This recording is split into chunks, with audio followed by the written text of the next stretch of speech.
ಹರಿ ಓಂ ಗುರುಭ್ಯೋ ನಮಃ. ಆತ್ಮೀಯರೆಲ್ಲರಿಗೂ ಕೂಡ ನಮಸ್ಕಾರ. ಆತ್ಮೀಯರೇ, ಈಗ ನಾವು ಡಿಸೆಂಬರ್ ತಿಂಗಳಲ್ಲಿ ವೃಷಭ ರಾಶಿಯವರಿಗೆ ಯಾವ ರೀತಿಯ ಫಲಾಫಲಗಳು ಇದೆ ನೋಡಿ. ವೃಷಭ ರಾಶಿಯವರಿಗೆ ತುಂಬ ಕುತೂಹಲ ಇರುತ್ತೆ. ಗ್ರಹಗಳ ಒಂದು ಬದಲಾವಣೆ ಈ ತಿಂಗಳಲ್ಲೇ ಯಾವ್ಯಾವ ಗ್ರಹ ಬದಲಾವಣೆ ಆಗ್ತಾಯಿದೆ, ಆ ಗ್ರಹ ಬದಲಾವಣೆಯಿಂದ ಏನೆಲ್ಲ ಪ್ರತಿಫಲಗಳು ಸಿಗುತ್ತೆ ಅನ್ನುವಂತಹದ್ದು ಪ್ರತಿಯೊಬ್ಬರಲ್ಲೂ ಸಹ ಒಂದು ಕುತೂಹಲ ಇದ್ದೇ ಇರುತ್ತೆ. ಹಾಗಾಗಿ ವೃಷಭ ರಾಶಿಯವರಿಗೆ ಗ್ರಹಗಳ ಒಂದು ಬದಲಾವಣೆಯಿಂದ ಯಾವ ರೀತಿಯ ಒಂದು ಒಳ್ಳೆಯದಿದೆ ಅಥವಾ ಏನಾದರೂ ತೊಂದರೆ ಇದೆಯಾ, ಅದಕ್ಕೆ ಏನು ಮಾಡ್ಕೋಬೇಕಪ್ಪ ಅನ್ನುವಂತಹದ್ದು ಸಂಶಯಗಳು ಕಾಡ್ತಾ ಇರುತ್ತೆ ನೋಡಿ.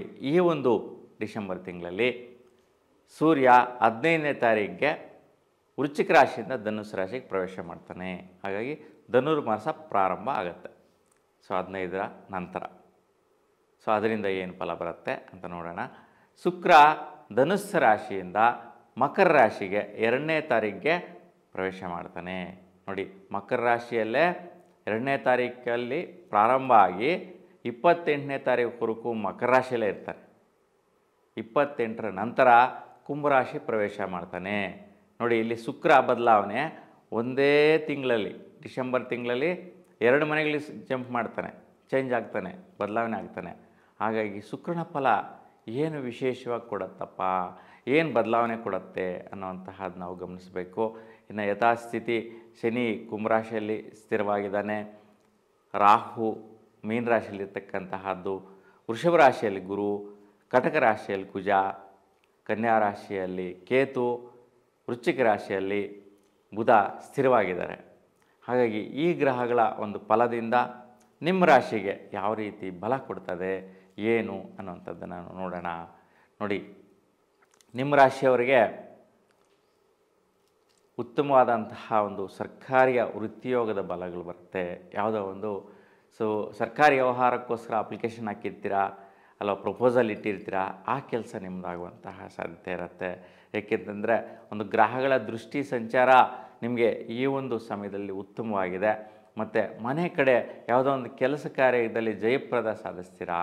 ನಿಮ್ಮ ಸ್ವಸ್ಥಾನದ ಮನೆ ಕಡೆ ಅಥವಾ ನಿಮ್ಮ ಮನೆ ವಿಚಾರದಲ್ಲಿ ಯಾವುದೋ ಒಂದು ಪ್ರಯತ್ನ ಮಾಡಿರ್ತೀರ, ಆ ಒಂದು ಕಾರ್ಯ ಸಫಲತೆ ಕೊಡುತ್ತೆ. ಆ ಒಂದು ಯೋಗ ಉತ್ತಮವಾಗಿದೆ.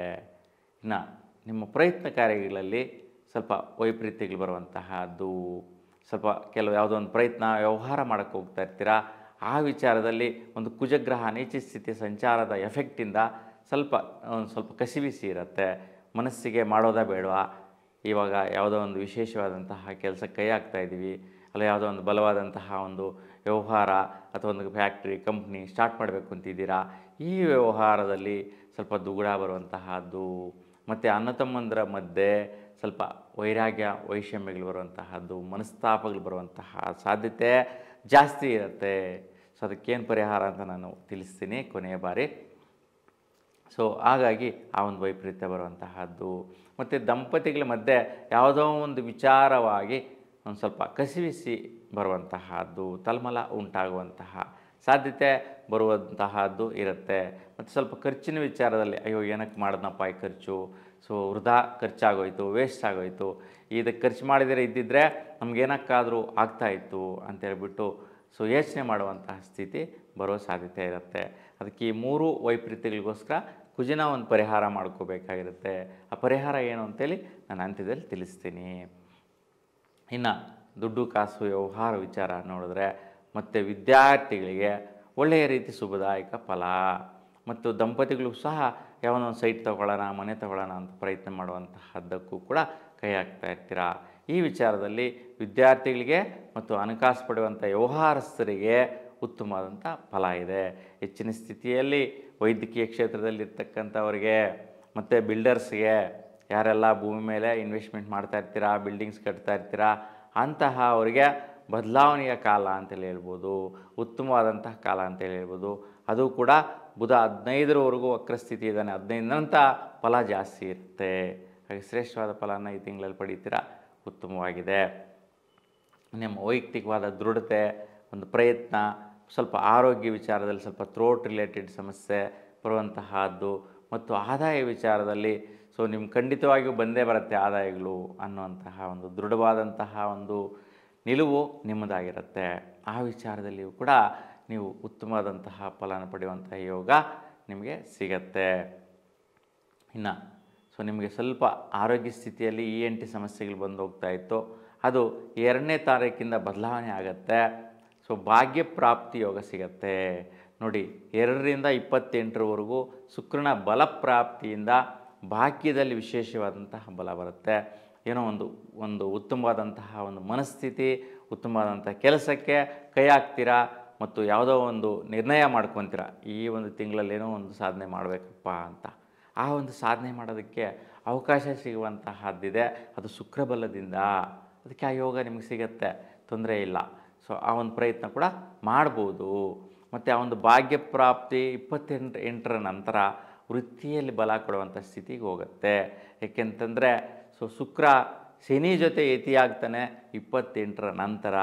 ಹಾಗಾಗಿ ಈ ಒಂದು ತಿಂಗಳಲ್ಲಿ ಕೊನೆಯ ಹಂತದಲ್ಲಿ ಶುಕ್ರ ಶನಿ ಜೊತೆ ಯತಿಯಾಗೋದ್ರಿಂದ, ಅಂದರೆ ಯತಿ ಮೀನ್ಸ್ ಜೊತೆಯಾಗೋದ್ರಿಂದ 2 ಗ್ರಹಗಳ ಒಂದು ಜೋಡಿ ಫಲ ಉತ್ತಮವಾಗಿರುತ್ತೆ. ಏಕೆಂತಂದರೆ 2 ಗ್ರಹಗಳು ಮಿತ್ರ ಸ್ಥಿತಿಯಲ್ಲಿದೆ, ಮಿತ್ರಸ್ಥಾನ.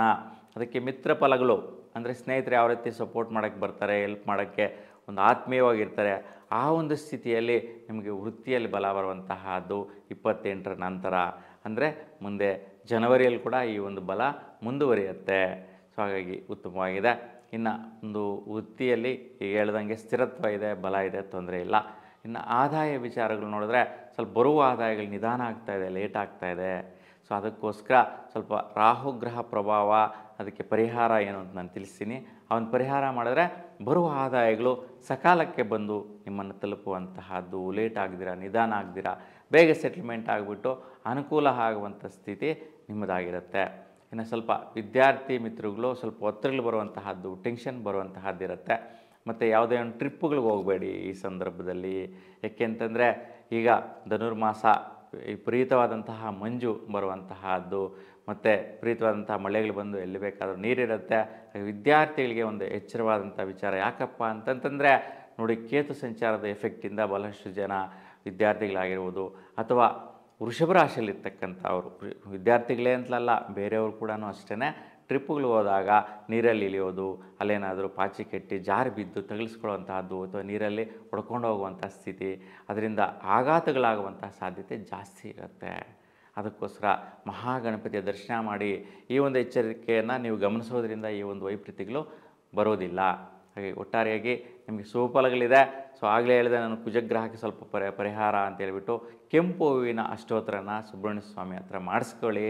ಹಾಗೆ ನಿಮ್ಮ ಒಂದು ಮಾತೃಸ್ಥಾನದಲ್ಲಿ ವೈಪರೀತ್ಯ ಮತ್ತು ಒಂದು ದಂಪತಿಗಳ ಮಧ್ಯೆ ಯಾವುದೋ ಒಂದು ವಿಚಾರಕ್ಕೆ ಒತ್ತಡ ಬರುತ್ತೆ ಅಂತೇಳಿ ಹೇಳಿದೆ, ಆ ಒಂದು ವೈಪರೀತ್ಯ ನಿವಾರಣೆ ಮಾಡ್ಕೋಬೋದು, ಅನಾವಶ್ಯಕವಾದಂಥ ಖರ್ಚುಗಳು ನಿವಾರಣೆ ಮಾಡ್ಕೋಬೋದು. ಹಾಗಾಗಿ ನೀವು ಸುಬ್ರಹ್ಮಣ್ಯ ಸ್ವಾಮಿಗೆ ಒಂದು ಕೆಂಪು ಹೂವಿನ ಅಷ್ಟೋತ್ತರ ಮಾಡಿಸ್ಕೊಳ್ಳಿ, ಶುಭ ಫಲ ಸಿಗುತ್ತೆ. ಇನ್ನು ದುರ್ಗಾದೇವಿಗೆ ಸ್ವಲ್ಪ ನಿಂಬೆಹಣ್ಣಿನ ದೀಪ ಬೆಳೆಸೋದ್ರಿಂದ, 4 ನಿಂಬೆಹಣ್ಣಿನ ದೀಪನ ಬೆಳೆಸೋದ್ರಿಂದ ಉದ್ದಿನ ಬೇಳೆ ಮೇಲೆ ನಿಮಗೆ ಶುಭದಾಯಕವಾದ ಫಲ, ಬರುವ ಆದಾಯಗಳು ಬೇಗ ಬರುತ್ತೆ. ಆಗಲೇ ಹೇಳಿದೆ ಆದಾಯಗಳೆಲ್ಲ ನಿಧಾನ ಆಗ್ತಾಯಿದೆ ಅಂತ, ಅವೆಲ್ಲ ಕೂಡ ಬೇಗ ಬರೋದಕ್ಕೆ ಉತ್ತಮ ಫಲ ಸಿಗುತ್ತೆ. ಒಟ್ಟಾರೆಯಾಗಿ ನಿಮ್ಮೆಲ್ರಿಗೂ ಕೂಡ ಶುಭದಾಯಕವಾಗಿ ಫಲ ಇದೆ, ಯಾವುದೇ ವೈಪರೀತ್ಯಗಳಿಲ್ಲ. ಈ ತಿಂಗಳ ಪೂರ್ತಿ ನಿಮಗೆ ಶುಭ ಸಿಗಲಿ ಅಂತ ಭಗವಂತನಲ್ಲಿ ಪ್ರಾರ್ಥಿಸ್ತಾ ಎಲ್ರಿಗೂ ಶುಭವಾಗಲಿ. ನಮಸ್ಕಾರ.